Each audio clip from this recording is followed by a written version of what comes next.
खैर मकदम है आपका समय न्यूज नेटवर्क में और आप देख रहे हैं 24 घंटे का उर्दू न्यूज चैनल आलमी समय। हालात हाजरा के साथ हाजिर हूं मैं खालिद रजा खान। मरकजी वजीर नितिन गडकरी एक बार फिर तनाजे में घिर गए हैं। कैग ने गडकरी की कंपनी पर सवाल उठाया है, जिसके बाद कांग्रेस ने नितिन गडकरी पर हमले तेज कर दिए हैं। कांग्रेस ने गडकरी की कंपनी पर सब्सिडी की रकम के गबन का इल्जाम लगाते हुए उनके इस्तीफे का मुतालबा किया। इस मामले में शोर शराबे की वजह से राज्यसभा भी नहीं चल पाया। इससे पहले भी नितिन गडकरी पर घोटाले के इल्जाम लग चुके हैं। न खुद खाएंगे न खाने देंगे जैसा बयान देने वाले मोदी क्या अपने वजीर पर कोई कार्रवाई करेंगे? इसके अलावा हम बात करेंगे बरतानिया के आम इंतखाबात की। बरतानिया के आम इंतखाबात में एक बार फिर कंजर्वेटिव पार्टी को भारी जीत मिली है। डेविड कैमरून का 5 साल के लिए दोबारा पीएम बनना तय है। कंजर्वेटिव पार्टी का दोबारा इख्तिदार में आना क्या बयान करता है? क्या लेबर पार्टी को एशिया वोट नहीं मिला? डेविड कैमरून की दोबारा जीत से भारत पाक को क्या तवक्कुआत हो सकती हैं? इन्हीं मौज़ूआत पर बातचीत के लिए हमारे साथ स्टूडियो में मौजूद हैं सीनियर सहाफी और सियासी तजज़ियाकार जनाब अब्दुल कादिर शम्स साहब। आपका आलमी समय स्टूडियो में खैर मकदम है। इनके अलावा हमारे साथ फोन लाइन के जरिए चंद मेहमान गुफ्तगू में शामिल हो रहे हैं। डॉक्टर सैयद नासिर हुसैन साहब कांग्रेस के तर्जुमान बातचीत में शामिल हो रहे हैं और बात करेंगे जो पार्लियामेंट में हंगामा हुआ नितिन गडकरी के मामले को लेकर। और हमारे साथ विजेंद्र सिंह गुफ्तगू में शामिल हो रहे होंगे, हमारे मुआविन चैनल समय के फॉरेन डेस्क के इंचार्ज विजेंद्र सिंह साहब, वो भी गुफ्तगू में शामिल हो रहे हैं। तो आइए शुरू करते हैं अपना खुसूसी प्रोग्राम हालात हाजरा।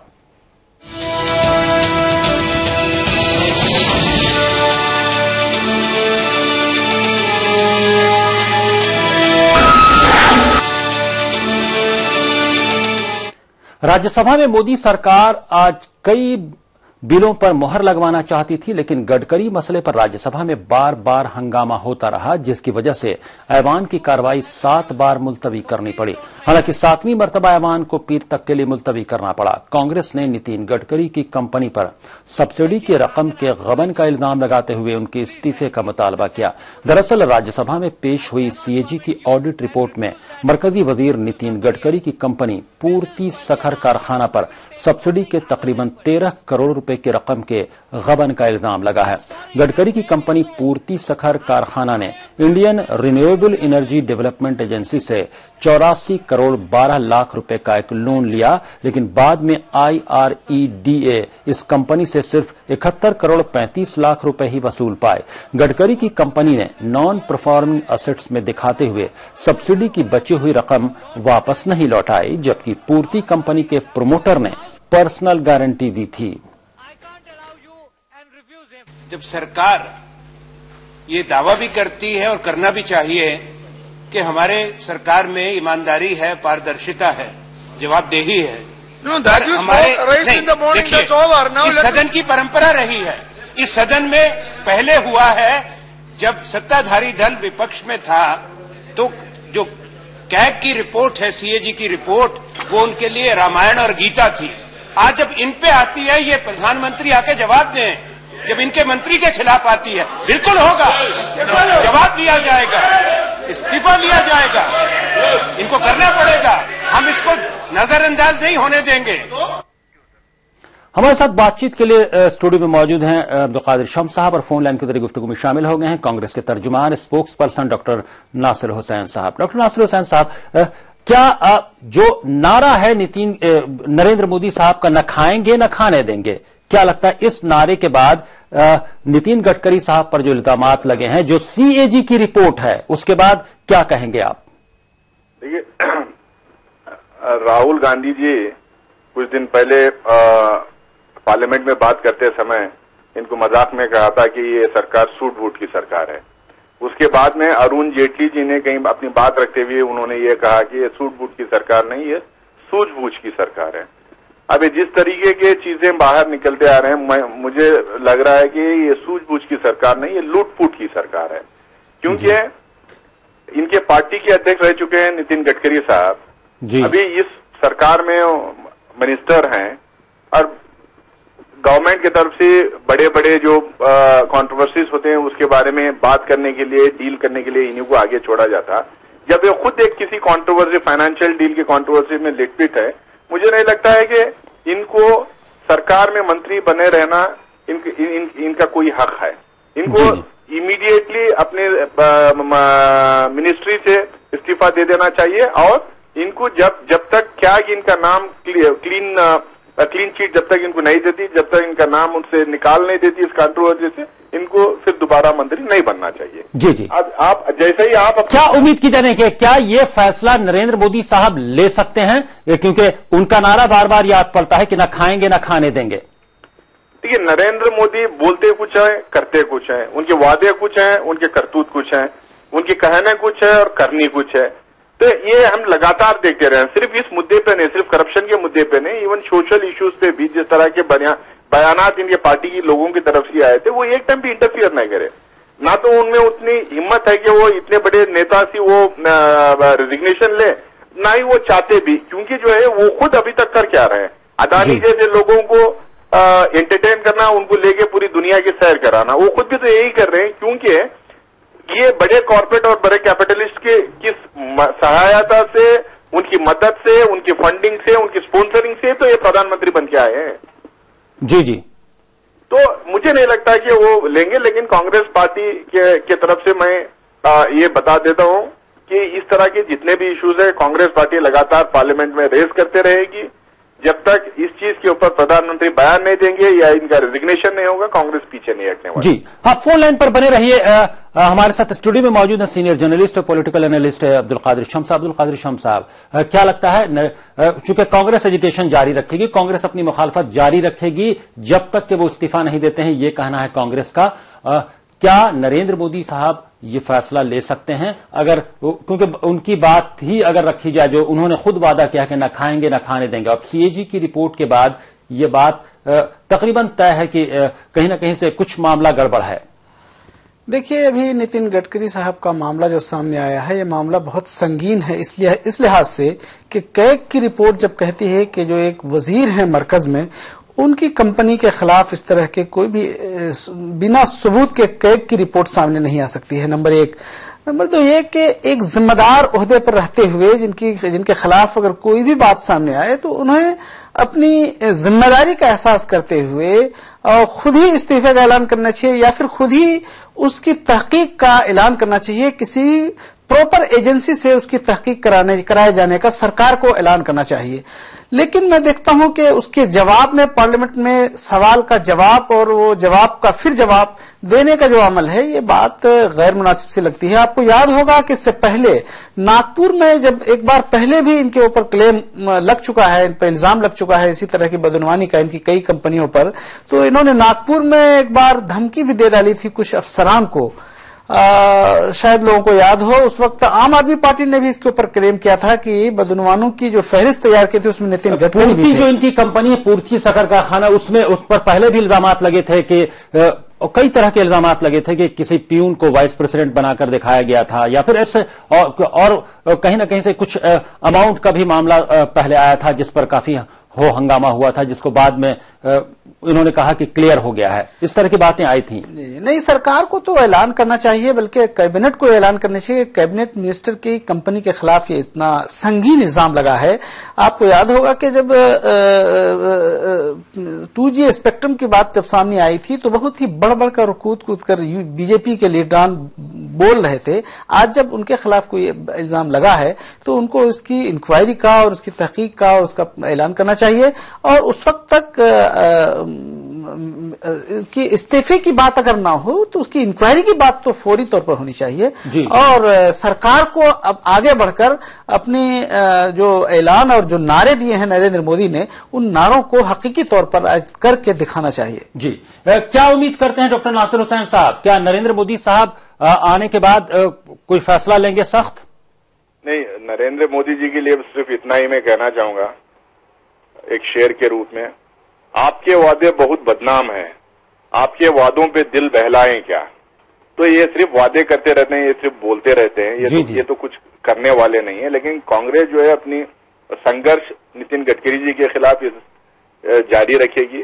सीधा मामला है जो हम लोग नहीं कह रहे हैं, कोई जर्नलिस्ट नहीं कर रहा, कोई मीडिया वाले नहीं कर रहे हैं, ये तो कैग है जी, कंट्रोलर एंड ऑडिटर जनरल का जो रिपोर्ट है, जो उनकी सरकार का है। जी जी। अब उनकी सरकार उन्हीं की एक कैबिनेट मिनिस्टर इतने बड़े नेता को इंडाइक्ट कर रही है, क्लियरली उसमें बोल रही है कि झूठ बोल के पैसा लिया गया है और जिस कंडीशंस पे वो साकर खाना को चलाना था उसको वो चलाए नहीं, वापस करीब 13 करोड़ रुपए वापस जो उनको देना था वो दिए नहीं। सब्सिडी के लिए ये लोग लायबल है नहीं, फिर भी सब्सिडी मांग रहे हैं। 25% का छूट था कि ये कोल के जरिए ये अपना कारखाना चला सकते थे, शक्कर कारखाना चला सकते थे, लेकिन ये 100% कोल के दम पे जो उन्होंने कारखाना डाला है। तो हर तरीके से इन्होंने जो है सारे नॉर्म्स वायलेट किया है। इतने बड़े मंत्री है जी, इनको जो बिना नरेंद्र मोदी के वेट किए ये खुद ही रिजाइन कर देना चाहिए जी। लेकिन डॉक्टर नासिर हुसैन साहब, एक बात हमें भी याद आती है कि इस सीएजी के जरिए ही 2G स्पेक्ट्रम घोटाले में और भी कई घोटालों में कांग्रेस पर भी, यूपीए हुकूमत पर भी इल्जामात लगे थे। क्या यूपीए हुकूमत ने उतने सख्त फैसले लिए थे? फैसले भी लिए थे, बहुत सारे लोग को अरेस्ट भी हुए थे। जो हमारे अलायंस पार्टनर डीएमके के मंत्री हैं वो भी अरेस्ट हुए थे, राज्यसभा की उनकी एक एमपी अरेस्ट हुई थी, बहुत सारी चीज हुए थे।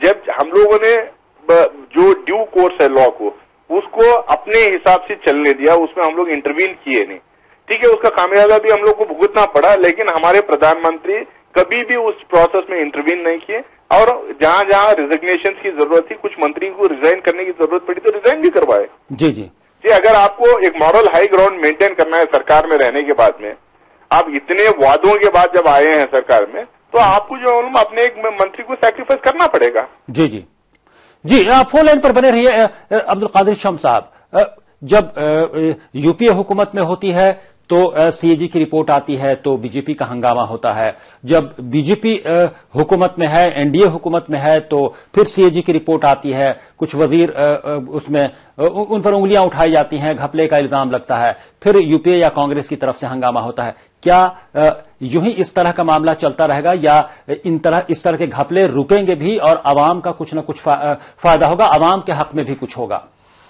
देखिए, सरकार चाहे यूपीए की हो या एनडीए की हो, गलतियां त्रुटियां दोनों सरकारों में हम देखते रहे हैं। यूपीए सरकार में भी बहुत ज्यादा घोटाले और बहुत ज्यादा बदनुमानियां सामने आई। लेकिन एक बात बहुत ही साफ है कि जब पिछले दिनों कैग की रिपोर्ट आई थी या फिर 2G स्पेक्ट्रम का या फिर जितने भी घोटाले हुए हैं, उस सिलसिले में जो भी रिपोर्ट आई, यूपीए सरकार ने कुछ दमखम दिखाया था और कुछ फैसले लिए थे बहुत सख्त किस्म के। जो कुछ वजीर होते हुए जो ए राजा जेल गए, कानीमुजी जो जेल गई, और कई इसके जो 2G स्पेक्ट्रम में बहुत सारे और भी कई मुलजमीन थे, उनको भी जेल जाना पड़ा और अदालत के चक्कर काटने पड़े। तो मैं समझता हूं कि कुछ न कुछ फैसला यूपीए सरकार ने अच्छे लिए थे। लेकिन अभी एनडीए सरकार में और नरेंद्र मोदी सरकार ने, जिसने कुछ ज्यादा वादे किए हैं और ज्यादा ऐलानात किए हैं, ज्यादा नारे दिए हैं, तो इनको कुछ और ज्यादा बढ़कर आगे फैसले लेने चाहिए और एक साफ सुथरा और सरकार देने की जो वादा किया है उन्होंने, उसको करके दिखाना चाहिए। मुझे अभी फिलहाल अभी कबल वक्त होगा कि अभी वक्त है, अभी सीएजी की रिपोर्ट आई है, अभी बात सामने आई है। हो सकता है, हम अभी नाउमीद नहीं है, हो सकता है नरेंद्र मोदी जी इस सिलसिले में बहुत ही सख्त एक्शन लें और कुछ फैसला करें। अभी इसे नाउमीद नहीं होना चाहिए। हम तो उम्मीद रखते हैं कि नरेंद्र मोदी कुछ अच्छे फैसले लेंगे और एक्शन जरूर लेंगे। जी, आपको उम्मीद है कि नरेंद्र मोदी अच्छे फैसले और सख्त फैसले लेंगे, साफ सुथरी सरकार जो देने का उन्होंने वादा किया है वो वादा निभाएंगे, साफ सुथरी सरकार देने का। डॉक्टर नासिर हुसैन साहब, अब्दुल कादिर शम्स साहब को काफी उम्मीदें हैं कि ये वादा जरूर निभाएंगे साफ सुथरी सरकार देने का, और आप लोग जो एजिटेशन की बात कर रहे हैं वो एजिटेशन से पहले ही हो सकता है कि नरेंद्र मोदी साहब कोई फैसला ले लें। क्या लगता है आपको? देखिए, अच्छी उम्मीद है इनकी, लेकिन मैं एक चीज कह रहा हूं, हम लोग अपोजिशन पार्टी है, हम लोग एक रिस्पॉन्सिबल अपोजिशन है। हम लोगों को जो भी गवर्नमेंट के द्वारा जो भी प्रॉब्लम्स क्रिएट होते हैं, इस तरीके के स्कैम्स होते हैं, खामियां होते हैं, यानी कोई एंटी पीपल कोई पॉलिसी आती है, तो उन मुद्दों को उठाना हमारा काम है और मुद्दों को उठा के लोगों के सामने लाना हमारा काम है। लेकिन ये अच्छी बात होगी अगर नरेंद्र मोदी आज भारतीय जनता पार्टी के प्राइम मिनिस्टर नहीं है, वो पूरे देश के प्राइम मिनिस्टर हैं, पूरे देश के प्रधानमंत्री हैं। तो उनकी ये जिम्मेदारी जमती है कि जब वो साफ सुथरे सरकार देने का वादा किया है तो वो इमीडिएटली आए, कम से कम जब तक ये कंट्रोवर्सी खत्म नहीं हो जाती, जब तक फिर से दोबारा सीएजी के द्वारा जांच यानी किसी जुडिशियल प्रोब कोई बैठे और जिसके द्वारा जब तक क्लीन चिट नितिन गडकरी जी को जब तक नहीं मिलता वो दोबारा मंत्री नहीं बनना चाहिए। जी, यानी आप पॉजिटिव और मुस्बत उम्मीद रखनी चाहिए कि नरेंद्र मोदी साहब कोई सख्त फैसला जरूर लेंगे, कोई मुस्बत फैसला जरूर लेंगे। साफ सुथरी सरकार देने का जो उन्होंने वादा किया है, उनका जो वादा है कि न खाएंगे न खाने देंगे, इस पर अमल करते हुए वो कोई बेहतर कदम जरूर उठाएंगे, ये उम्मीद हम तमाम लोगों को है। बहुत बहुत शुक्रिया डॉक्टर नासिर हुसैन साहब फोन लाइन के जरिए हमारे प्रोग्राम हालात हादरा में शामिल होने के लिए। अब्दुल कादिर शम्स साहब स्टूडियो में गुफ्तगू के लिए मौजूद है। ब्रेक के बाद हम आएंगे तो बात करेंगे बरतानिया में हो रहे इलेक्शन की। बरतानिया में इलेक्शन में ये पहले कयास लगाए जा रहे थे कि किसी भी पार्टी को अक्सरियत नहीं मिलेगी और पार्लियामेंट हंग हो सकती है, लेकिन तमाम जो सर्वेज थे उसको उल्टा करते हुए कंजर्वेटिव पार्टी फिर से जबरदस्त अक्सरियत के साथ वापस आई है और ऐसी और डेविड कैमरून का दोबारा वजीर आजम बनना तय हो गया है। और यकीनी तौर पर इससे यह सवाल पैदा होता है कि इससे हिंदुस्तान और जो खित्ते में है, जो साउथ एशिया है, उसकी सियासत पर क्या असर पड़ेगा, उससे कैसे रिश्ते होंगे, क्योंकि बरतानिया अहम मुल्क है, कहीं ना कहीं से उससे जो रिश्ते हैं वो मायने रखते हैं आलमी सतह पर हिंदुस्तान और जो जनूबी एशिया है उसके ममालिक के। इसके तमाम पहलुओं पर गुफ्तगू करेंगे और गुफ्तगू में हमारे साथ फोन लाइन के जरिए शामिल हो रहे होंगे हमारे मुआविन चैनल समय के फॉरेन डेस्क के इंचार्ज विजय सिंह साहब भी फौरन हाजिर होते हैं।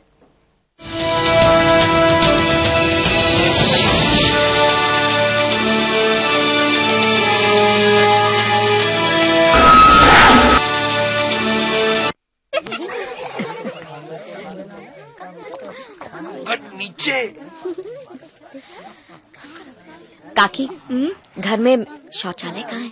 बहू को घर में कहाँ, खुले में ही जाना पड़ेगा। फिर तो तुम घूंघट भी खोल ही दो। एक तरफ तो आपको बहू का घूंघट भी सरकाना गवारा नहीं और दूसरी तरफ उसे खुले में। इस तरह तो हमने कभी सोचा ही नहीं था। तो अब सोचो, घर में शौचालय बनवाओ और इस्तेमाल करो। स्वच्छ भारत मिशन, एक कदम स्वच्छता की ओर। जहाँ सोच वहाँ शौचालय। हिंदुस्तान की शान, उर्दू का तर्ज बयान, समाज का आईना, हालात का तर्जुमान, आपके मसाइल आपकी जबान, खबरों की समझ, इंसाफ का कारवां,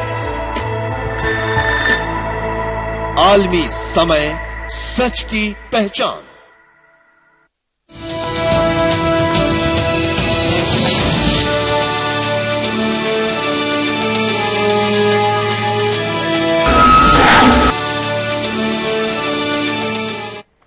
ब्रेक के बाद आलमी समय में आपका फिर खैर मकदम है। आप देख रहे हैं हमारा खुसूसी प्रोग्राम हालात हाज़िरा। स्टूडियो में गुफ्तगू के लिए मौजूद हैं सीनियर सहाफ़ी और सियासी तजज़ियाकार अब्दुल कादिर शम्स साहब और फोन लाइन के जरिए गुफ्तगू में शामिल हो रहे होंगे सीनियर जर्नलिस्ट और समय हमारे मुआविन चैनल समय के फॉरेन डेस्क के इंचार्ज विजय सिंह साहब। बरतानिया के आम इंतखाबात में एक बार फिर कंजर्वेटिव पार्टी को भारी जीत मिली है। 650 सीटों में से तकरीबन 340 सीटें कंजर्वेटिव पार्टी को मिली हैं। डेविड कैमरून ने भी अपनी सीट जीत ली है। इंतखाबी नतायज के बाद लिबरल डेमोक्रेटिक के सरबराह निक कुलीग और यूकोप जमात के रहनुमा नाइजल फराज अपने अपने ओहदों से मुस्ताफी हो गए हैं। डेविड कैमरून ने कहा है कि ये कंजर्वेटिव की सबसे बड़ी फतह है, अब इनको लिबरल डेमोक्रेट्स के साथ इत्तेहाद की जरूरत नहीं है। कंजर्वेटिव पार्टी ने इंग्लैंड और वेल्स में कामयाबी हासिल की है। लेबर पार्टी के रहनुमा एड मिलीबैंड खुद तो जीत गए हैं, लेकिन उनकी पार्टी को शिकस्त का सामना करना पड़ा है। मिलीबैंड ने शिकस्त तस्लीम करते हुए कहा कि इंग्लैंड, वेल्स और स्कॉटलैंड में उनकी पार्टी को उतनी कामयाबी नहीं मिली जिसकी उन्हें उम्मीद थी। I will now form a majority Conservative government. I've been proud to lead the first coalition government in 70 years, and I want to thank all those who worked so hard to make it a success, and in particular on this day, Nick Clegg. Elections can be bruising clashes of ideas and arguments, and a lot of people who believe profoundly in public service have seen that service cut short. Ed Miliband rang me this morning to wish me luck with the new government. It was a typically generous gesture from someone who is clearly in public service for all the right reasons. The government I led did important work It laid the foundations for a better future, and now we must build on them. I truly believe we're on the brink of something special in our country. We can make Britain a place where a good life is in reach for everyone who is willing to work and do the right thing. हमारे साथ बातचीत के लिए मौजूद हैं studio में अब्दुल कादिर शम्स साहब और फोन लाइन के जरिए बातचीत में शामिल हो गए हैं सीनियर जर्नलिस्ट और हमारे मुआविन चैनल समय के फॉरेन डेस्क के इंचार्ज विजेंद्र सिंह साहब। विजेंद्र सिंह साहब, क्या लगता है आपको, जो तमाम कयास लगाए जा रहे थे, जो तमाम प्री पोल सर्वे थे, वो ये बता रहे थे कि किसी भी पार्टी को अक्सरियत नहीं मिल रही है, मेजोरिटी नहीं मिल रही है और वो पूरी कहीं ना कहीं से हंग पार्लियामेंट होगी, वो तमाम जो सर्वेज हैं वो उल्टे पड़ गए हैं और कंजर्वेटिव पार्टी को जबरदस्त जीत हासिल हुई है। इस जीत को कैसे देखते हैं आप? देखिए, सबसे अहम बात है कि ब्रिटेन में जिस तरह के चुनाव हुए थे और चुनाव से पहले जो ओपिनियन पोल आया था उसमें इसमें कोई शक की बात नहीं कि ऐसी आशंका जताई जा रही थी कि किसी भी पार्टी को पूर्ण बहुमत नहीं मिलेगा और हर जगह एक ट्रायंगुलर फाइट की बात कही जा रही थी। लेकिन शायद अंतिम समय में एक तरह से कहा जाए कि डेविड कैमरून और उनकी कंजर्वेटिव पार्टी के लिहाज से ये सबसे फायदेमंद ये रहा कि शायद डेविड कैमरून की जो अंतिम हाल में 1-2 साल के अंदर जिस तरह की नीतियां उन्होंने लाई है और जिस तरह की एक तरह से कहा जाए कि जनता में पैठ बनाने की कोशिश की थी, शायद वही इसी का उनको मिला है फायदा। और ये एक तरह कहा जाए कि ओपिनियन पोल में इस तरह की बात नहीं आ पा क्योंकि एन मौके पर यानी कि चुनाव से कहा जाए ठीक पहले एक तरह से लामबंदी हुई और जनता ने एक बार फिर यानी कि ब्रिटेन की जनता ने एक बार फिर से डेविड कैमरून और उनकी पार्टी कंजर्वेटिव पार्टी को एक बार फिर जीत का सहरा दिया है और सत्ता की बागडोर उन्हें दी है। लेकिन सबसे अहम बात है कि इस तरह की लैंडस्लाइड विक्ट्री यानी कि 650 सीट में डेविड कैमरून की कंजर्वेटिव पार्टी को 326 सीट मिले हैं, ये अपने आप में वाकई महत्वपूर्ण और बड़ा अहम जरूर है। लेकिन सबसे अहम बात है कि दूसरी पार्टियों के लिए एक बड़ी, क्योंकि खासतौर पर लेबर पार्टी के एड मिलिबैंड ने जिस तरह का समा बांधा था और जिस तरह की एक तरह से उनकी पार्टी और उनके लिहाज से परफॉर्मेंस की जिस तरह की उम्मीद थी वैसी उम्मीद नहीं हुई है, तो उनके लिए एक बड़ा सेटबैक जरूर है। लेकिन डेविड कैमरून को वहां की आवाम ने, ब्रिटेन की आवाम ने एक बार फिर से उनकी पार्टी और उनके नेतृत्व में भरोसा जताया है और एक बार अब चूंकि भरोसा जता दिया, डेविड कैमरून फिर से वज़ीर-ए-आज़म बन रहे हैं, तो अब इसको देखते हुए क्या उम्मीद की जाए? हिंदुस्तान किस तरह की उम्मीदें वाबस्ता रखे और साउथ एशिया हम पूरी बात करें तो उस पर क्या असर पड़ने वाला है फिर से जब वो वज़ीर-ए-आज़म बन जाएंगे? तो देखिए, सबसे अहम बात है, अब अभी से थोड़ी देर पहले यानी कि 10 मिनट पहले भारत के प्रधानमंत्री मोदी ने जो ट्वीट किया है उसने ट्वीट में यही कहा है, क्योंकि उससे पहले भी डेविड कैमरून जो अपने चुनाव की कैंपेनिंग कर रहे थे उस दौरान भी उन्होंने कई बार हिंदी, क्योंकि भारतीय मूल के लोग काफी तादाद में वहां हैं, तो उनको लुभाने के लिहाज से डेविड कैमरून ने एक नारा दिया था और कहा था एक बार फिर कैमरून सरकार। तो मोदी ने एक तरह से ट्वीट किया है कि एक बार फिर कैमरून सरकार आ गई है और भारत और ब्रिटेन के संबंध एक बार फिर से और मजबूत होंगे। और इसमें कोई शक की बात नहीं कि डेविड कैमरून की कंजर्वेटिव पार्टी से भारत के संबंध अच्छे रहे हैं और ऐसी उम्मीद जताई जा रही कि आने वाले वक्त में भारत और ब्रिटेन के संबंधों में खासतौर पर जो आर्थिक संबंध है, जो इस पर ज्यादा जोर मोदी दे रहे हैं और डेविड कैमरून ने भी हाल के साल में दिया है, तो इसको बढ़ाने की कवायद जरूर की जाएगी। जी, इसको बढ़ाने की कोशिशें होंगी और हिंदुस्तान और ब्रिटेन के रिश्ते बेहतर होंगे। डेविड कैमरून अगर चूंकि फिर से वज़ीर-ए-आज़म बनने जा रहे हैं, उनकी पार्टी को लैंडस्लाइड विक्ट्री मिली है। अब फोन लाइन पर बने रहे विजेंद्र सिंह साहब। अब्दुल कादिर शम्स साहब, क्या वाकई जो उम्मीदें हम लोग रख रहे हैं, चूंकि डेविड कैमरून की हुकूमत से पहले भी रिश्ते बेहतर ही रहे हैं, कुछ क्या उन रिश्तों को वो ये उम्मीद की जाए कि वही रिश्ते आगे और बढ़ेंगे और मजबूत होंगे? हाँ, मुझे लगता है कि हिंदुस्तान और ब्रिटेन के दरमियान जो अच्छे रिश्ते पहले से रहे हैं उसमें और गर्मजोशी आएगी। अभी विजेंद्र साहब जो ने जो बात कही कि आखिरी दिनों में जो है डेविड कैमरून की हालत अच्छी हुई, उनकी पार्टी बहुत अच्छा जो प्रदर्शन किया है, अच्छे नतायज सामने आए हैं, उसके पीछे आपको बहुत ही गौर करने वाली बात यह है कि नौजवानों ने बहुत बढ़ चढ़ कर हिस्सा लिया है। इसमें एक 20 साल की एक लड़की जो है कामयाब होकर आई है, पहली कई 100 साल के बाद इतनी कम उम्र की लड़की वहां मेंबर पार्लियामेंट बनी है। इसी के साथ एक और बात मैं बता दूं कि इससे पहले 7-7 हुआ था, वहां पर एक बहुत बड़ा तो उस वक्त एक बार ऐसा वहां जो एक बड़ी तादाद जो है जो इधर साउथ एशिया के लोगों की है, इसमें हिंदुस्तान पाकिस्तान खास तौर से, कि हिंदुस्तान पाकिस्तान की बहुत बड़ी तादाद वहां पर रहती है। इन लोगों में खास तौर से एक बहुत बड़ा तबका मुसलमानों का भी है। तो आपको याद होगा कि तबलीगी जमात के कुछ लोगों को जो है पकड़ धकड़ हुई थी, उस वक्त मुसलमानों में बड़ी मायूसी और गम गुस्सा था, लेकिन उसको बहुत ही बाद के दिनों में डेविड कैमरून ने बहुत अच्छे अंदाज से उसको हैंडल किया। और अभी कुछ दिनों पहले आपने देखा होगा कि दाइश को लेकर के बड़ा हंगामा था कि दाइश में शरीक होने के लिए ब्रिटेन से बड़ी तादाद में लोग आए हैं।